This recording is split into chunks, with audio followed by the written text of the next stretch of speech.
Hello বন্ধুরা, আজকে আপনাদেরকে জানিয়ে দেব বাংলাদেশের ছোট পর্দার জনপ্রিয় দুর্দান্ত এমনকি সুন্দরী অভিনেত্রী তানজিন তিশার কিছু গোপন তথ্য। যদিও তানজিন তিশা তার কাজের মাধ্যমে খুব জনপ্রিয়তা অর্জন করে নিয়েছেন সকলের কাছে, এমনকি খুব প্রিয়জন হয়ে উঠেছেন। তার পাশাপাশি তার গুঞ্জনের অভাব নেই। তিনি কাউকে বিয়ে করছেন, কাউকে ছেড়ে দিচ্ছেন, কারোর সাথে সম্পর্ক ছিল, তার বাচ্চা আছে, রীতিমতো এগুলো চলতেই আছে। সুতরাং এই বিষয়গুলো নিয়ে তার কিছু গোপন তথ্য তুলে ধরব। তানজিন তিশার যে লুকিয়ে রাখা বাচ্চাটা, এমনকি দেখতে সেম টু সেম তার চেহারার মতো বাচ্চাটা, এটাকে আসলে তানজিন তিশার বাচ্চা? নেটিজেন এমনকি দর্শকেরা এটাই মনে করছেন এটাই তানজিন তিশার লুকিয়ে রাখা বাচ্চা।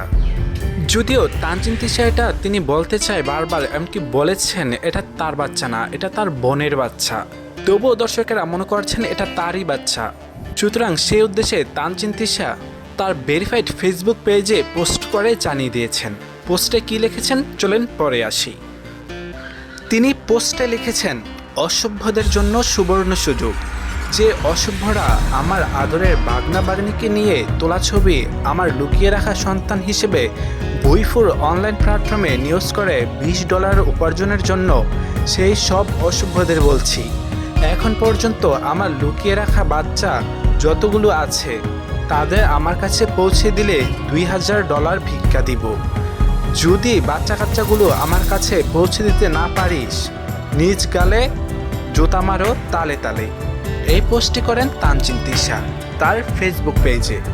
তবে কি যে ছেলে বাচ্চাটা দেখা যায় তানজিন তিশার সাথে প্রায় সময়, তাহলে কি এটা কি তার বোনের বাচ্চা? তানজিন তিশা তো ঠিক এটাই বলে যাচ্ছেন প্রতিবার প্রতিনিয়ত, এটা তার বাচ্চা না।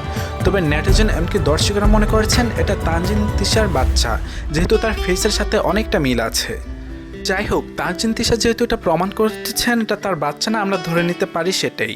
কিন্তু এরপরেও তানজিন তিশার অনেক অসংখ্য সমালোচনা এমনকি গুঞ্জন রয়েছে। যেমন কণ্ঠশিল্পী হাবিব ওয়াহিদের সাথে তার একটি সম্পর্ক ছিল, এটা রীতিমতো সকলেই জানেন। তার পাশাপাশি অনেক ডিরেক্টরের সাথে তার অ্যাফেয়ার ছিল। বেশ গত বছর আগেই জনপ্রিয় মুশফিক ফারহানের সঙ্গে তার একটি সম্পর্ক গুঞ্জন উঠে এসেছেন। এমনকি সেই সম্পর্কে মুশফিক ফারহান কোনো মুখ খুলেননি, তবে তানজিন তিশার সেটার সম্মুখীন হয়েছিলেন। ঠিক সেই সময় একজন সাংবাদিক তানজিন তিশাকে পার্সোনালিভাবে ফোন করে জানান যে আপনার নাকি বাচ্চা অ্যাবর্শন করেছেন, আর সেই বাচ্চা নাকি মুশফিক আর ফারহানের। তখন তানজিন তিশা রেগে যান। রেগে গিয়ে তিনি সোশ্যাল মিডিয়ায় এসে ওই সাংবাদিকের নামে অনেক কিছু করেন, এমনকি একটা জিটিও করেন থানায়। তারপরে যখন দেশ এমনকি আরও বাকি সাংবাদিকগুলো খেপে গিয়েছেন তানজিন তিশার এই নোটিশ দেখে, তখন তানজিন তিশা ভুলক্রমে ক্ষমা চেয়ে সেই নোটিশ উঠিয়ে ফেলেন। সেই প্রকাশ্যে তানজিন তিশা বলেন, আমি দুঃখিত, সাংবাদিকরা আমাদের ভাই বোনের মতো, যেহেতু আমরা মিডিয়া জগতে কাজ করি আমাদের সম্পর্কে তাদের জানাটা খুব আগ্রহ, এটাই স্বাভাবিক। তবে আমি তাদের কাছে এতটুকুই অনুরোধ করব যে কোনো সত্যতা যাচাই না করে কোনোভাবে যেন নিউজগুলো না করা হয়, কারণ আমরা নায়িকা হলেও কোনো দিক দিয়ে আমরা সাধারণ মানুষ, আমাদের একটি পার্সোনাল লাইফ আছে। এসব ভুয়া নিউজ দিলে আমাদের লাইফের একটি এফেক্ট পড়ে পারিবারিকভাবে। হ্যালো বন্ধুরা, ভিডিওটি কেমন লেগেছে?